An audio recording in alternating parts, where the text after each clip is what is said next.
Hello, and welcome to this meeting of the Barbados Genealogy Group for September. Yes, the year is nearly over. The great participants joining us on Zoom, as well as those following on Facebook Live. Today we are taking the time. Thank you for taking the time today to be with us. My name is Harriet Pierce, and I am the coordinator of the Barbados Genealogy Group. Today we have a treat in store for you. Joining us from Aruba are Edric Cruz and Peter Scrolling. They will speak on the topic Unlocking Caribbean Histories, exploring migration through www.collision.aw, which is the Aruba Collection. I feel very privileged to have heard Idre and Peter speak at the Actual 2025 conference in Curacao. And I was very impressed with what I heard, hence the invitation to speak with you. So here they are today, and you can judge for yourself. Migration has long shaped the identities, histories, and genealogies of Caribbean nations. The HTTPS Collision AW is a collaborative digital archive developed through a partnership of Aruban heritage organizations, both governmental and non-governmental, on Aruba and beyond the island's borders. This initiative offers a unique and rich resource for researchers, genealogists, and historians interested in the broader Caribbean region.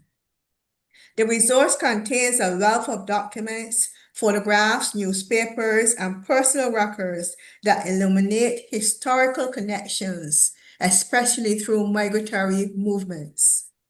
Many Barbadian families migrated to Aruba during periods of economic growth, leaving valuable archival traces now accessible for genealogical and historical research. This presentation will showcase the types of materials available on Collision, demonstrate its potential for uncovering migration stories and contextual narratives of Aruba during the heyday of the refinery era, but also extending back into colonial times. The presentation will provide practical guidance on how researchers from Barbados and the wider Caribbean can use this collection to enrich their family histories and regional narratives.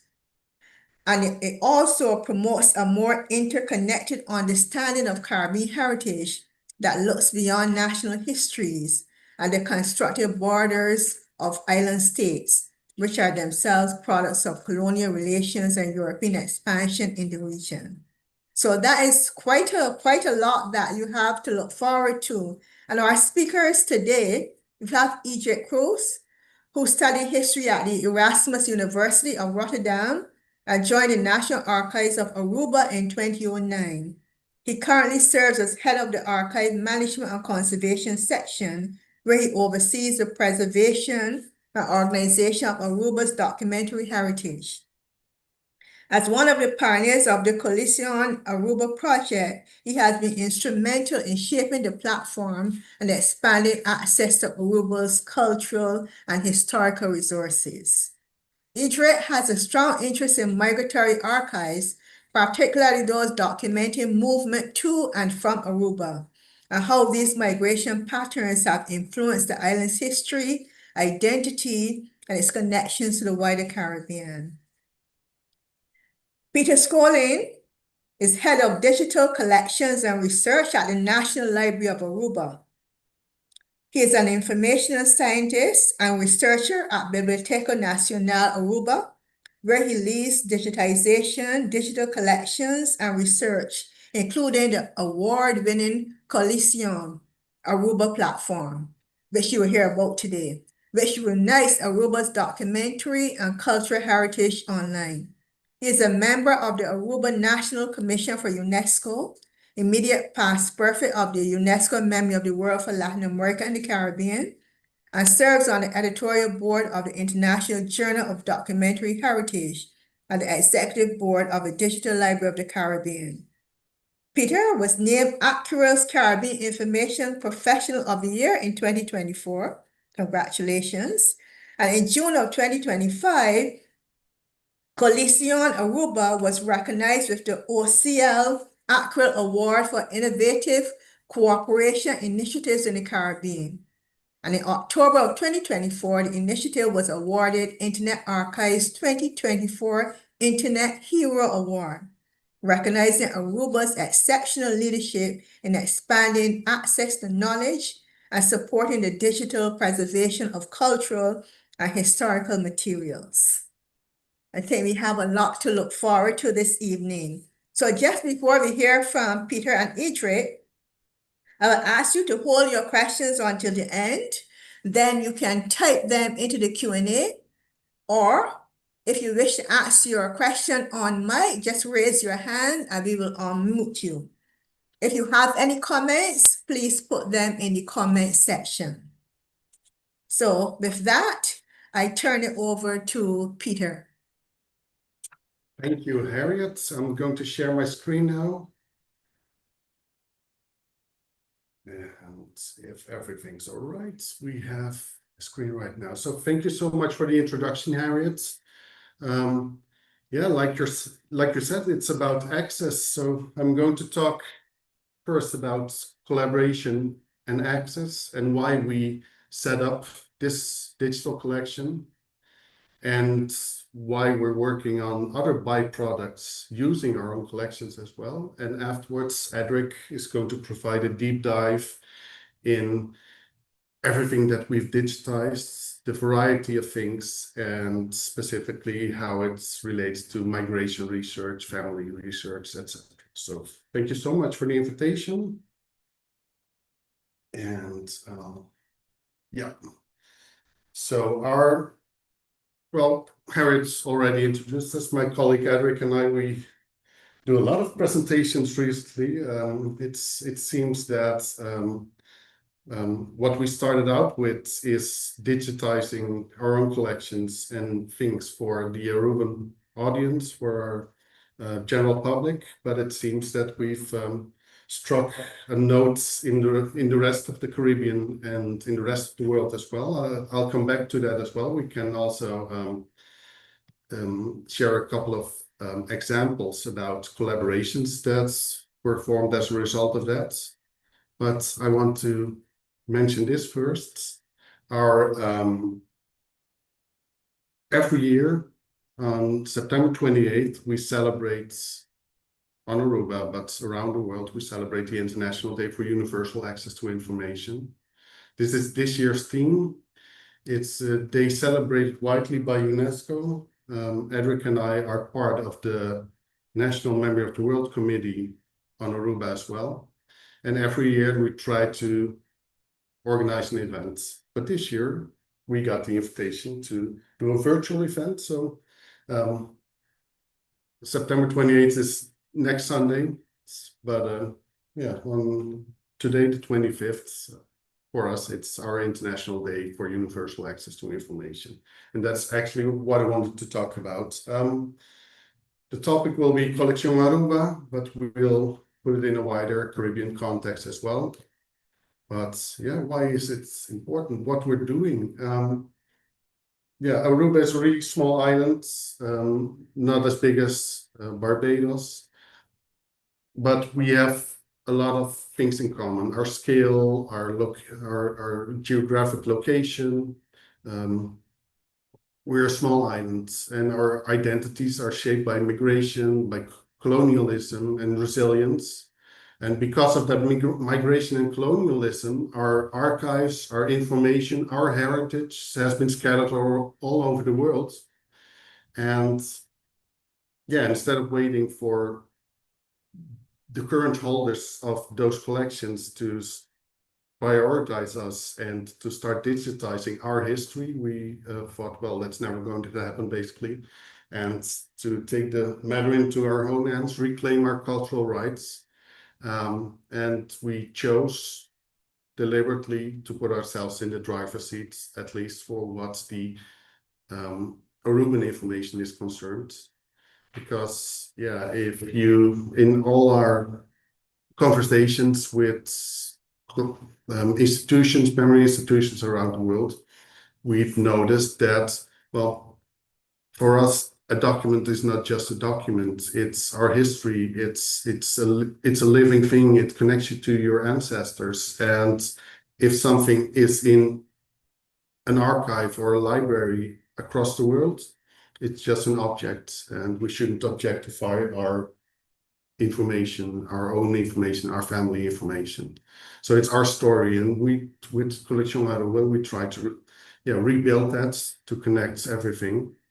And yeah, we're using digital tools because, well, if not, your reach will be limited. It's just limited to the island, to the people that can visit you physically.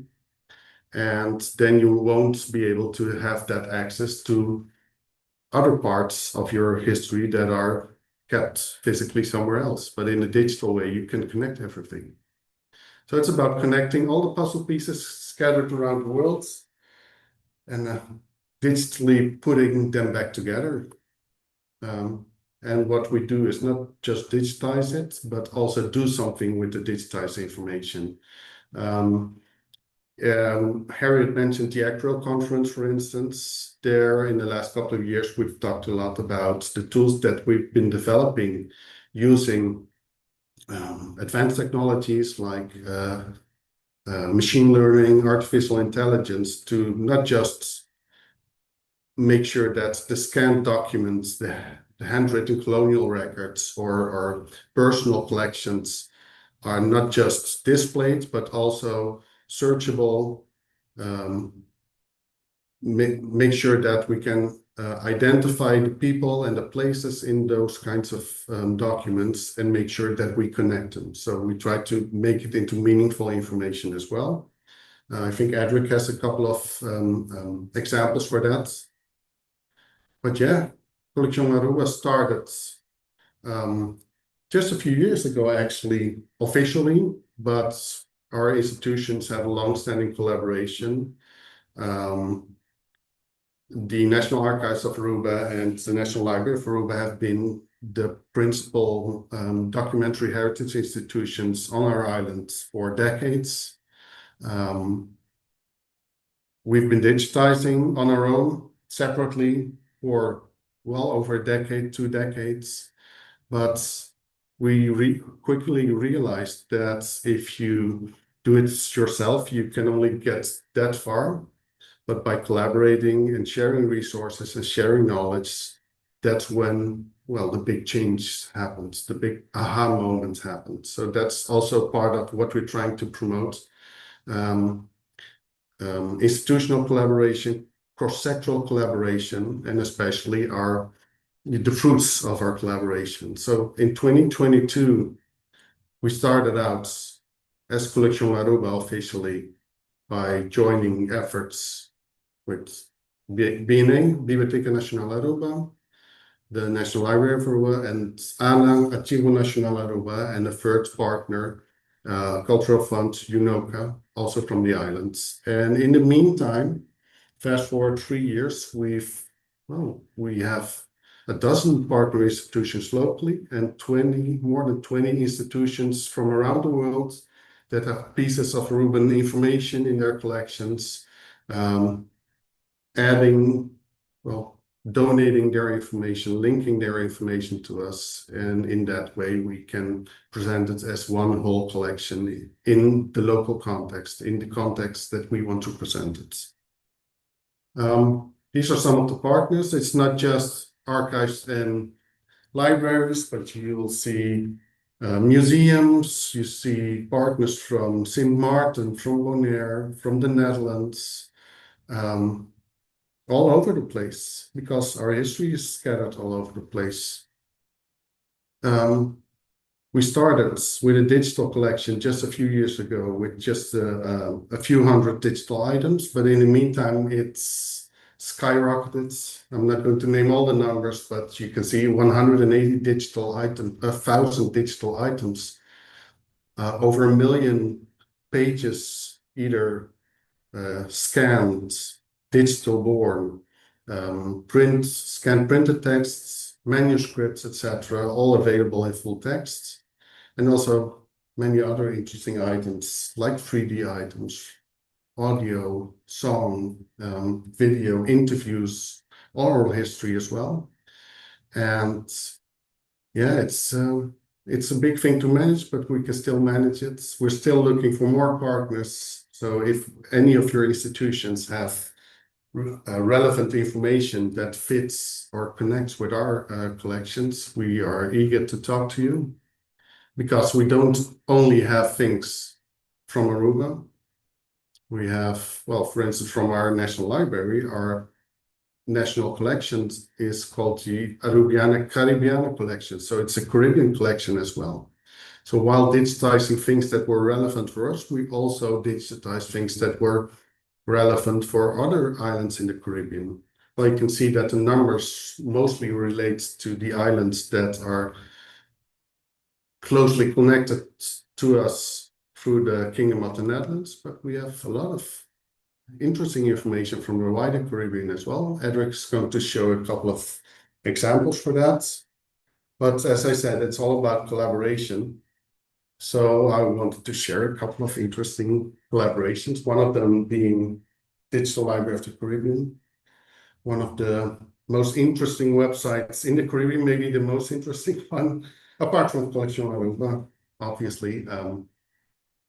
We've been part of that for well over a decade now, and it's just celebrated, I think, 20 or 30 years of existence. So it's a long-standing institution, and it's especially for islands or small institutions with well, not that many resources. It's an invaluable thing to be a part of.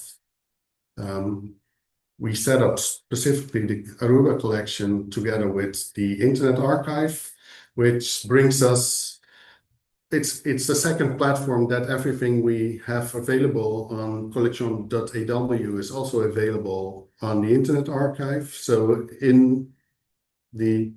well, sometimes our website is down or something, it's under maintenance, then you can also Google things and find them through the Internet Archive, archive.org, where we have a partnership with them since 2018. We're doing web archiving of current web published publications, websites, etc. as well. And this is something we're really proud of. We're partners in that as well. It's not a Collection Aruba product, but it's a digital product from Aruba. It's a community-based project. We're working with the Wikimedia Foundation. And since the beginning of this year or the end of last year, we have the first Wikimedians in residence in the Caribbean. So they're currently working hard to launch a lot of projects to create a community, and especially to make the Wikimedia and Wikipedia in our language, Papiamento, make it grow and make the community grow as well. I'm pausing for a bit for the people that want to use their cell phones to scan the QR codes, but I'm going further now. One of the other partnerships we're working on is the TARC Coalition. Creative Commons is a nonprofit working hard on open access to any information, to cultural information, artistic information, open educational materials, open science materials. But TARC is the acronym for Towards a Recommendation for Cultural Heritage Materials. We're part of that as the National Library of Aruba since last year. We're one of the founding partners. And on October 14th, they're launching a new initiative. It's called the Open Heritage Statement. And there's going to be an interesting webinar on that. So keep following us on Facebook and LinkedIn, and we'll share that as well. But one of the other things we're working on, in working together locally on Aruba between the heritage institutions, we thought, well, if it works for us on the island, we better expand it into the Caribbean. We started with the Dutch Caribbean. So last year in April, we organized on Aruba the first Dutch Caribbean Digital Heritage Week. and we're working hard to create a digital heritage network as well between the Dutch Caribbean. And that's for exchanging knowledge, doing webinars, in-person events, doing joint projects between the islands, and also from the islands to other parts of not just the Dutch Kingdom, but also the rest of the world. And as a result, Harriet also already mentioned it. I show it because we're quite proud of it. Every year, the Internet Archive gives out an award to their Internet Heroes of the Year. The first ones that won it were a band, the Grateful Dead. It's gone to politicians, to activists. We were the first country to actually receive the reward. It was just last year. And this year, at the actual conference, we got recognized as well for Collection Aruba. And you can see we're working with a team. We've been assembling a team of experienced and also young creative people as well. And so we're planning on expanding in the next couple of months as well, the next couple of years. But yeah, it's interesting that a project that you've been doing locally gets so much attention and recognition on a regional scale and also an international scale. But I think the thing we're most proud of, that's one of our recent accomplishments, is that it's a milestone for the island as well. This is our first inscription in the Memory of the World Register for documentary heritage for Aruba. It was a joint inscription, not just the National Archives, but also the National Library. And yeah, I think it's a good thing. I mentioned already the International Day for Universal Access to Heritage. One of the things we're putting a lot of energy in, both locally, nationally, but also regionally and internationally, is to participate in UNESCO's Memory of the World program for documentary heritage, including digital heritage. And I cannot do a webinar, speak at a webinar for a Barbadian audience without mentioning a couple of people that have been instrumental on a global scale in UNESCO and in the Memory of the World program, being Alessandra Cummings and also Joyce Springer. I wanted to recognize both of them because they have had a great impact on what we've been doing, not just on Aruba, but yeah, in a regional and international sense as well. And Edric recently went to a workshop guided by Joyce Springer, just to do more nominations even. So this is just a start for us. We're celebrating it in December. We're planning a big party, but also a commemorative event to make sure that the relevance of our historical documents also is connected to the modern day. And it's all about collaboration. And these are the results of our collaboration. And this is where my part ends. And I want to introduce Edric, my colleague, my co-conspirator in starting this. Well, Edric, the floor is all yours. Thank you, Peter. Thank you. Special thanks to Mrs. Spear for this occasion. We had a really interesting talk and presentation in April, and I'm really happy that it got a follow-up. Hopefully we can meet again in Puerto Rico to see how we can follow up with this conversation. I'm going to give more an overview and a deep dive in the Collection Aruba.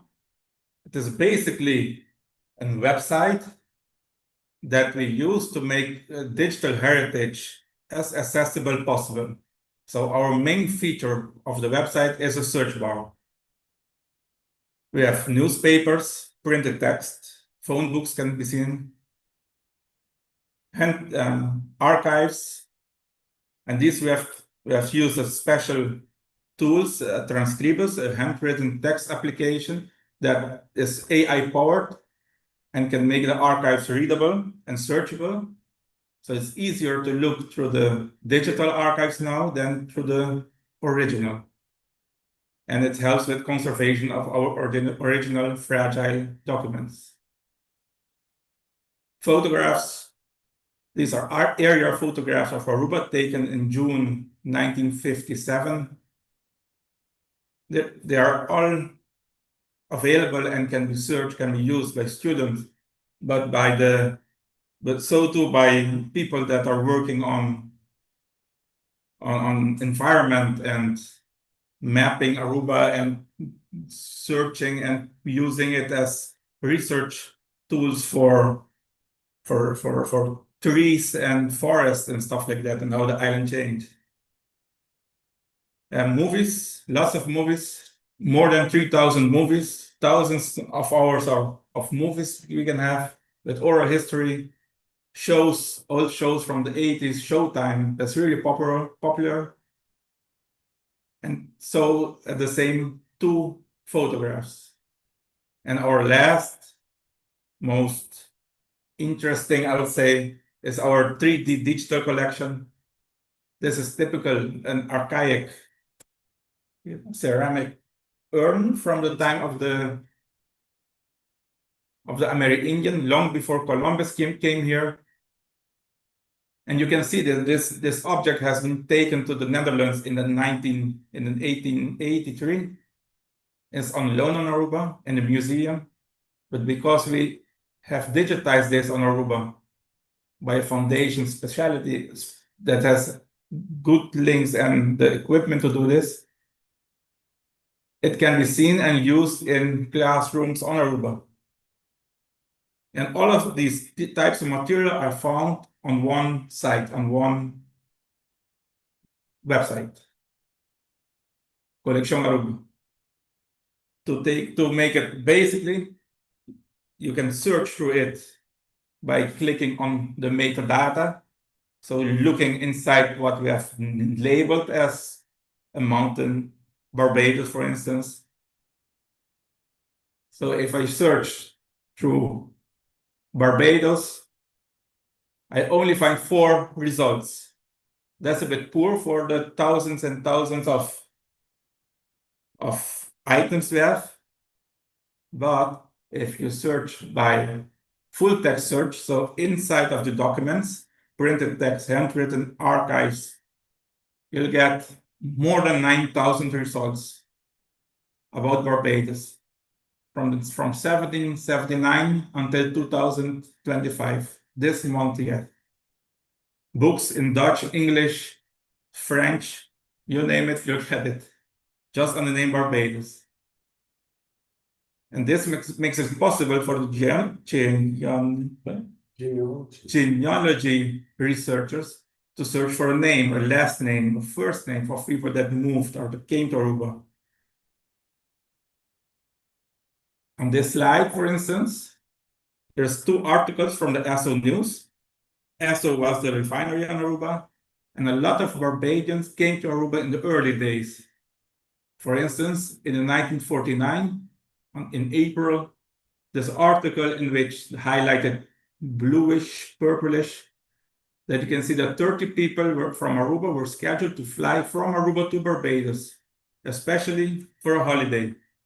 And on the second page, on the second item, you'll see a plane, and there too is Barbados, bluish marked. So these are 2 examples, but there's more. We found an old jingle, an article about it, brought to Aruba from a man named Long Easton, and it tells a story about knowledge, how people back then in Barbados knew when the hurricane season was on. So June, too soon. July, stand by. August, let fly. September, remember. October, all over. This jingle is quite interesting because it's not known on Aruba, but it was published in the Esso News and was brought here 20 years ago. So before 1950. So before 1930, this jingle was brought to Aruba and was printed 70 years ago. You know? So because the printed text and the archives are searchable, we can not only search on Barbados, but on the last name. The jingle was brought to Aruba by Lund S. Easton. And if I search for Lund Easton, I'll find a lot of articles in which his name is mentioned, even his photograph. And this gives possibility to use the archives to search for names and genealogy, and to look for the context in which people lived here, the migrants that came to work in the refinery on Aruba. But there's more. On Monday, there was a book presentation in Barbados. I saw it on the Facebook about Hurricane Janet. It was a powerful hurricane, and there's a lot of pictures taken by them. For Aruba too, Hurricane Janet is part of our collective memory. The wiser, older people talk about it. It's pretty much the last big storm that came. It wasn't as devastated as it was in Barbados, but due to the severity of the storm, a lot of pictures has been taken. Tomorrow, the 26th of September, would be 70 years that Janet came to Aruba. And still, Janet, when we talk about hurricanes in Aruba, Janet is a name that every time comes out. The damages was quite extinct. Roads has been broken, and kids are playing in the flooded area. And hopefully, maybe, it's just a suggestion, for the 75 years of Janet, we can do a co-production of the Caribbean with images from Aruba and Barbados, and if I'm not wrong, from Mexico, can be included in the whole path of the Janet hurricane. These are possibilities to search for in the open archives, those that is publicly available. But on our archives, we have, besides newspapers and archives that are free to use or open to use, limits on law and privacy, copyrights, and a fraction of our archives has been digitized. So many collections remain as inaccessible. One really important archive for genealogy on Aruba and the wider Caribbean would be the Aruban migration cards.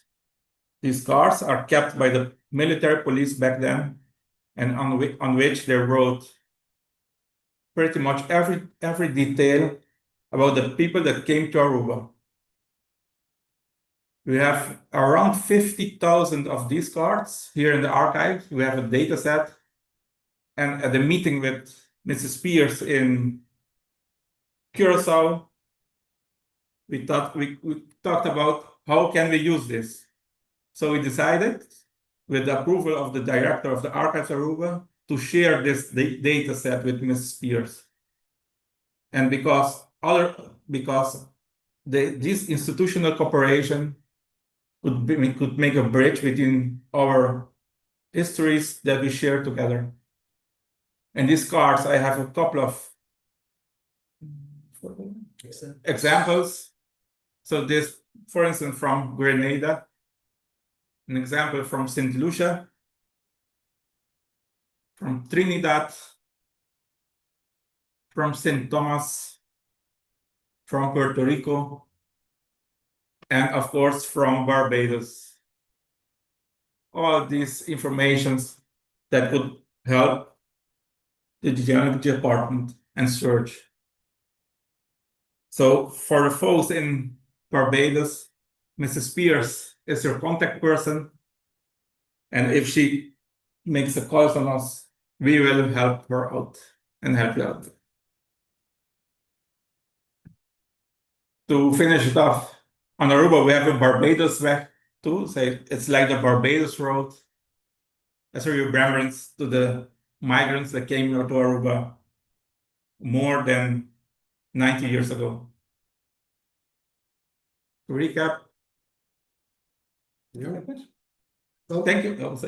no, well, thank you for listening to us. The recap is basically the gist of our story is that it might just be that the archives are scattered and not everything has been digitized yet. But when we piece those kinds of information together, then we can tell our stories, then we can connect them, even if the originals of the archives or the collections are geographically, well, far away from each other. So what we try to do is not just digitize it, but go beyond that. And we've been creating digital ancestry tools like a slavery database, for instance, a database of enslaved persons from Aruba, on Aruba, but it's not just the Aruban registers that were interesting for that, but it became really interesting when we saw that it also had, and it doesn't stop on the islands. It tells a story. If you connect the Aruba registers with the registers from our islands, and even from the mainland, from Suriname, from Venezuela, we even connected it as far away as Cuba and Puerto Rico, and that's far away for us relatively. But yeah, that's the power of digitally connecting these kinds of information with each other. You cannot do it alone because you only have what you have in your collection. But by connecting that, by collaborating, then you can unlock these hidden histories. So the question we have is there Aruba related information in your collections too? Yeah. And let's start to talk about it and how we can cooperate. And it can be institutional collections like the Barbados Museum and Historical Society, could be personal collections. If you have a connection with Aruba and a family collection of pictures of papers, it's Hurricane. or the hurricane, yeah, that is interesting for you for your genealogical research for your family, but it's also valuable to us. And I think what we tried to do on Aruba is a model that we can apply anywhere else as well. We didn't invent collaboration, obviously, but we reap the benefits from it.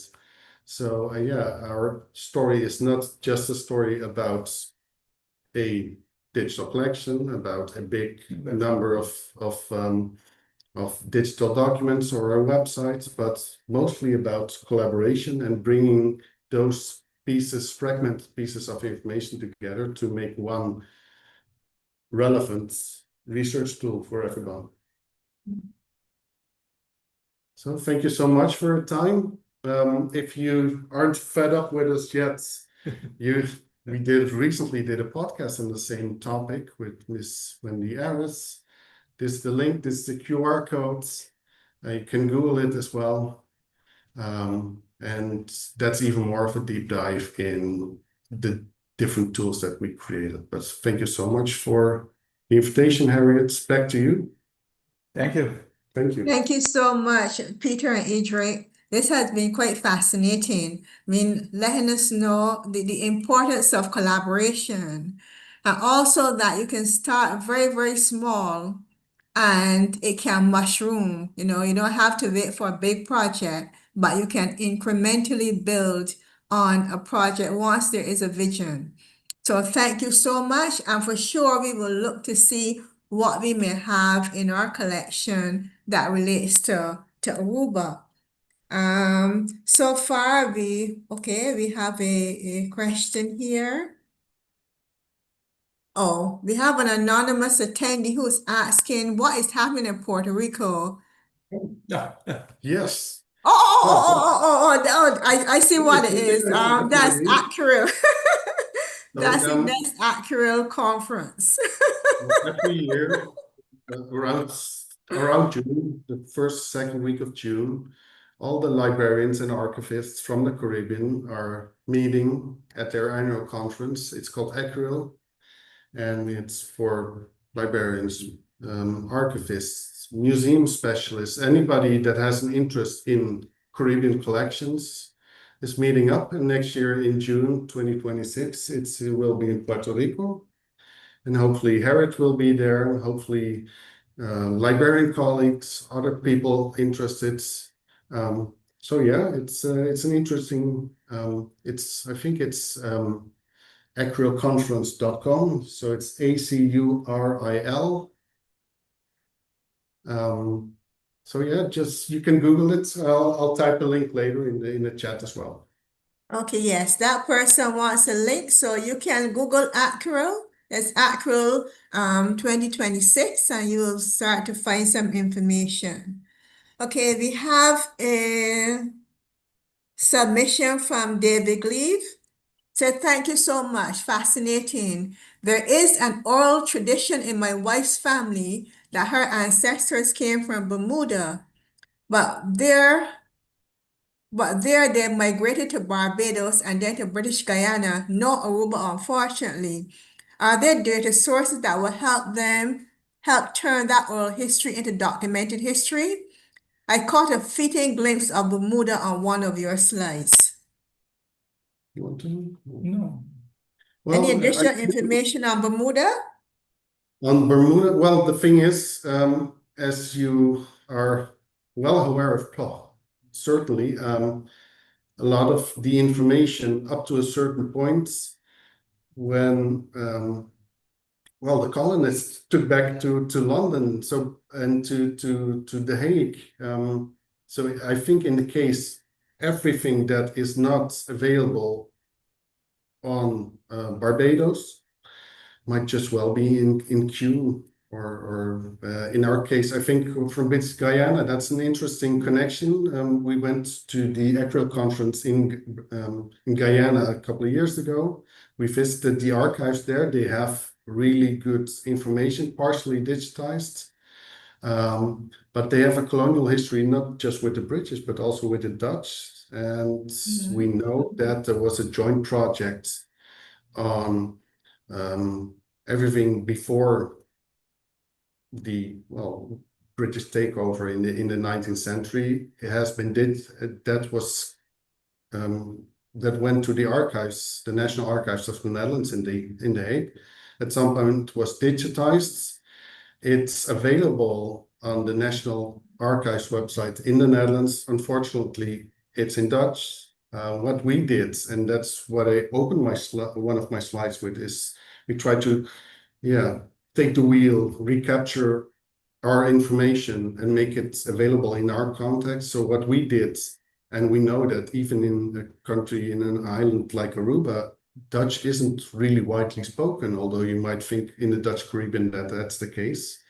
So what we did, first we scanned it, or in the case of the archives already digitized in the Netherlands, we took them, we downloaded all the information, or we requested it and we got it on hard drives. And what we did was just a starting point. Edric mentioned Transcribus. That's a tool for using artificial intelligence to digitize everything. Well, the end result is then that you have a lot of Dutch language text available, but by offering it in our own interface, which we control, we can. What we also did, we implemented a universal translator, the Google Translate option. So that means that everything that has been digitized and made available on a text level is also translatable. So you can click on a button, it translates the Dutch into English, and then it's much easier to read old handwritten colonial records, or in the case of the migration cards that Edric showed, that they were also in Dutch. Well, once we have them digitized and also taking into account privacy laws, etc., everything up to a certain date will be digitized and made available at some point. And then it's still information in Dutch, but then you can just press the translate button, and then you'll have it in English as well. In Aruba, apart from the migration records and the Lago refinery records, there won't be lots of information on well, Bermuda, for instance. I think we might have some, but it's not a large quantity. But still, if we can help or point you towards other resources, just contact Harriet. She will send Edric an email probably, and then we'll try and figure out if we know of other resources that you can use for that. Thanks, Peter. What I can add to that, David, is some time ago, one of our presentations was on looking at the Guyana-Barbados connections. Unfortunately, that was before we were recording our sessions. So perhaps this is one that we may have to relook, see if we can do a do-over and record for future reference. So I will bear that in mind. We have a submission from Angela Skeet. Said, my father worked in Curacao for 28 years in the oil refinery. I lived there as a child and went to school there before we returned to Barbados. I have his photo album with pictures of the refinery, etc. He went in 1942. I still have an artifact in his hard hat. So this is quite wonderful. That's exactly what we said at the end. This is information that joins us in the Caribbean by a hurricane. That's a bit. So we're really interesting. Maybe through Barbados Museum, we can make a cooperation and share this information and photographs. It also reminds me of something else, something that Alexander Cummings said to me just a couple of months ago.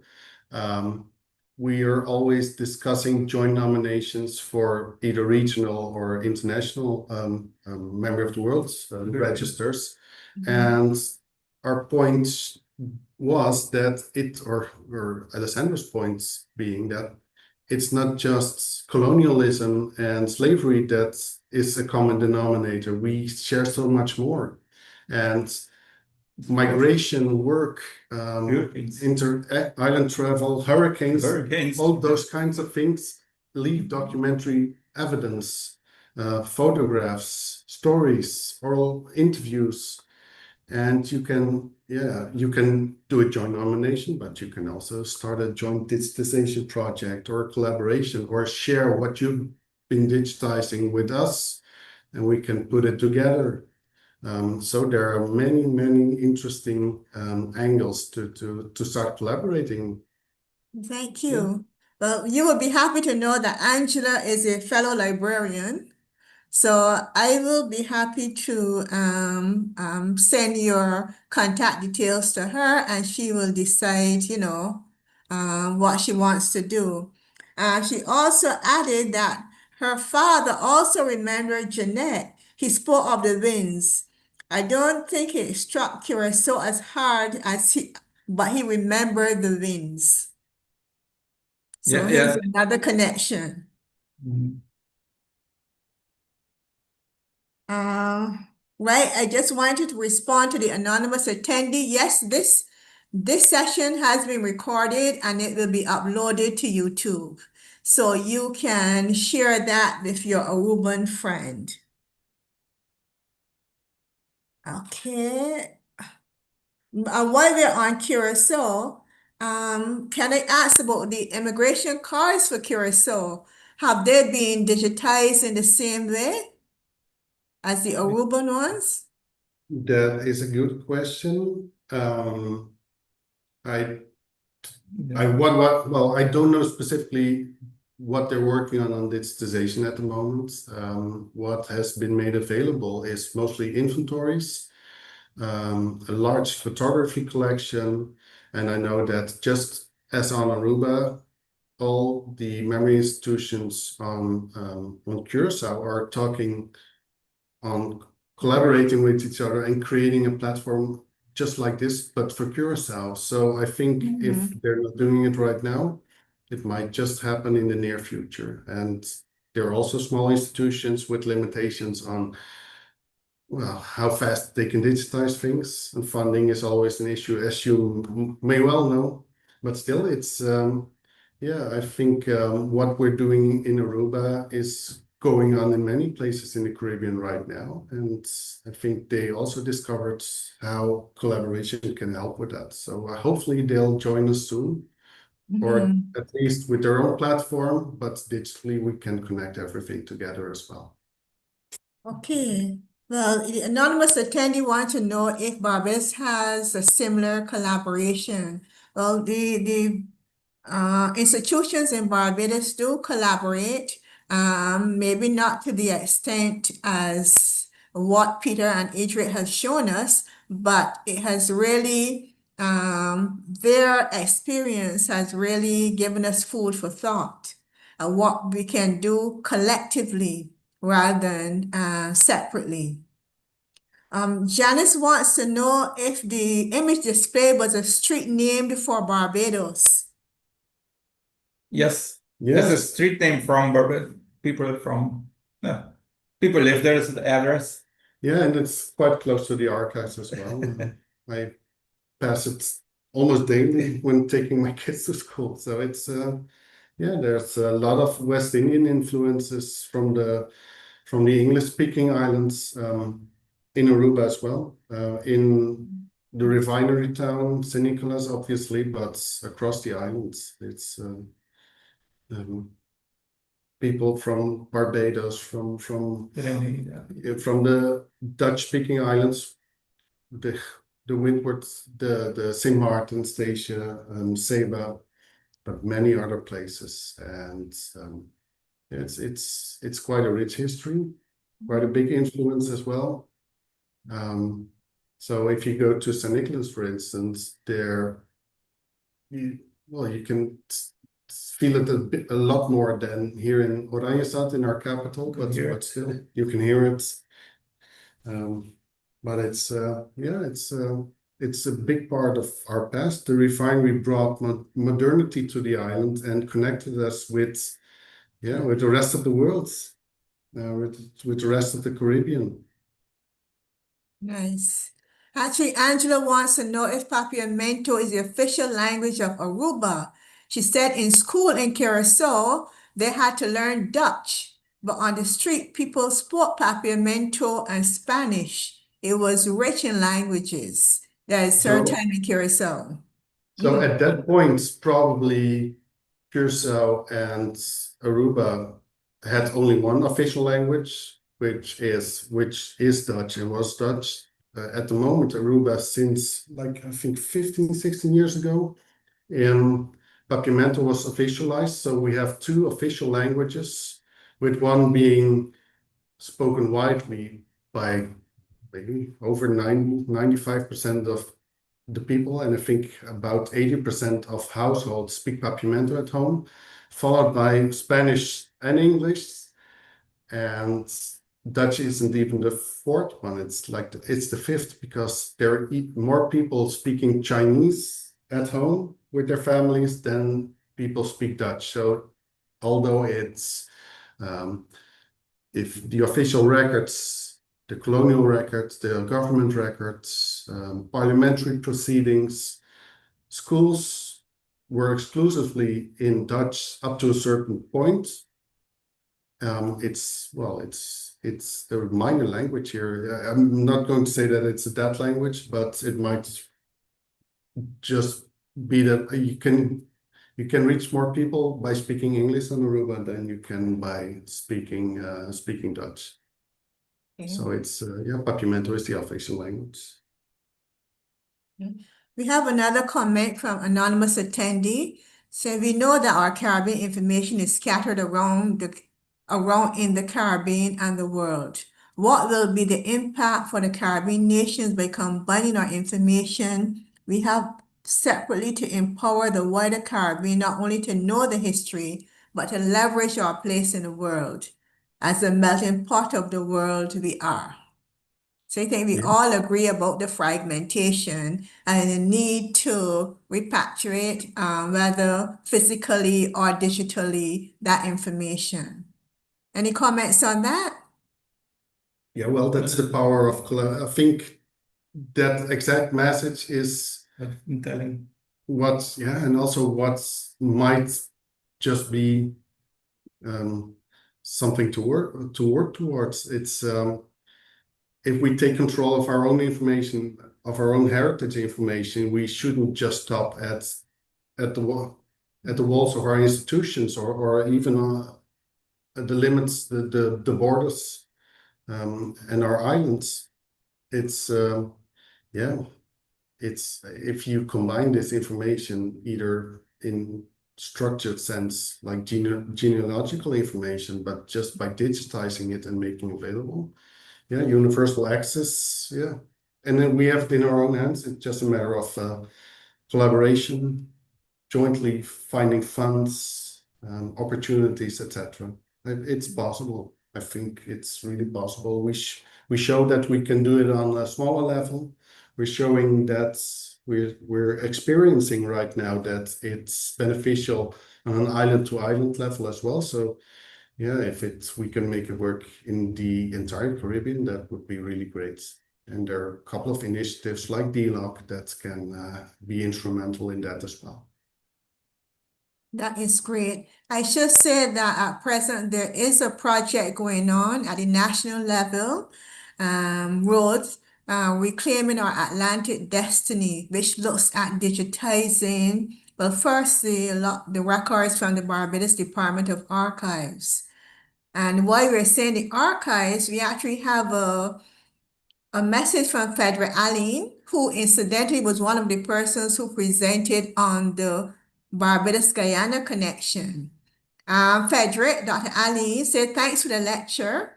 We have some data on the Barbadians who went to Aruba in the Barbados archives. And I would love to explore great collaboration between your archives and the Barbados archives. So he asked me to share his contact information, which I will do for you. Yes, that will be great. Yeah, wonderful. Yes. And we've shared it with Harriet, the data set, the Excel data set, and maybe Harriet can be can collaborate with Mr. Alain on that to look what we Yes, at present we are experiencing some issues in the library. We're actually in the process of packing to temporarily relocate. So as soon as we are situated, I will make that resource available to persons who can come in. But at present, because we've been closed for a while now because of environmental issues, it has been difficult to do that kind of research. But for sure, I will share Frederick's email with you and we can look at sharing the data set. Perfect. We actually have a message from our director, Alessandro Cummins. Great to hear you, Idra and Peter. This is Alessandro. Congratulations and thanks for doing this great presentation. Yeah, thank you so much, Alessandra. It's always great to hear from you, and it's great working with you as well. You're an inspiration to not just people in your organization, but around the world. So, it's an honor working with Alessandra. Okay, this the anonymous attendee again, asking about the Aruban cards, had one man from St. Thomas. Does the digital collection contain many references to St. Thomas, St. Croix, or St. John and the U.S. Virgin Islands? Yes, many references. I just put one as an example, but I just choose it randomly. So there's a lot of And as Edric said, a lot of, especially the migration cards, the census records, the information from the civil registry, etc. That's open. We can. It's a big digitization project waiting to be to happen still. But if it's not digitally available, just send us an email and we'll look what we can help. Yeah. Okay. Right, I think that is the end. I'm going to ask Anastasia to type my email address in the chat as well, because we can, although we are not open for persons to come in, I can still have a look at the records for anything relevant if a person asks a question. So just type my email address in, and this is right. So you can just send me an email. So I thank you so much, Peter and Idrit. Are there any closing remarks, anything you want to leave for our audience? No, thank you for the opportunity. Yes. It's always good to connect to beyond our islands or beyond our current view of just working within the Kingdom of the Netherlands, with the islands that we already know quite well, but there are even more links to explore. So thank you so much for connecting, Harriet, and the Barbados Genealogical Society as well. Thank you so much. Yes. For me to thank you for the opportunity and setting this up. Thanks And really both of interesting. you. Thank you. We'll Thank meet you. in Puerto Rico. We'll keep the conversation going. Yeah. In Puerto Rico, but before then, we'll continue Okay, this that's okay. conversation. Right. So thank you all so much for showing the potential of digitization and making this information accessible, because it's not just about digitizing, but it's about making this information accessible and the kinds of tools we can use to enhance that access. So thank you so much. I will remember to be sending those Jeanette books and the contact for Dr. Aline and Perfect. for Angela Skeet. So thank you so much and wish you both all the best. Thank you so Thank much. you. And I also want to thank our audience for being there with us. You've been a really good audience. Thank you for your comments. And if you, I don't see my email address in there, but if you do need to make contact with me, my email address is library@barbmuse.org.bb. Oh, there it is. Right. Right. So everyone, you can take that. And if you need any question, if you want to have direct access to Peter and Idrit, just send me a note. If you need any clarification, just do that. So thank you all again so much. Thank you, Anastasia, for keeping us on point technically. And I look forward to seeing you at our next meeting. So bye, everyone.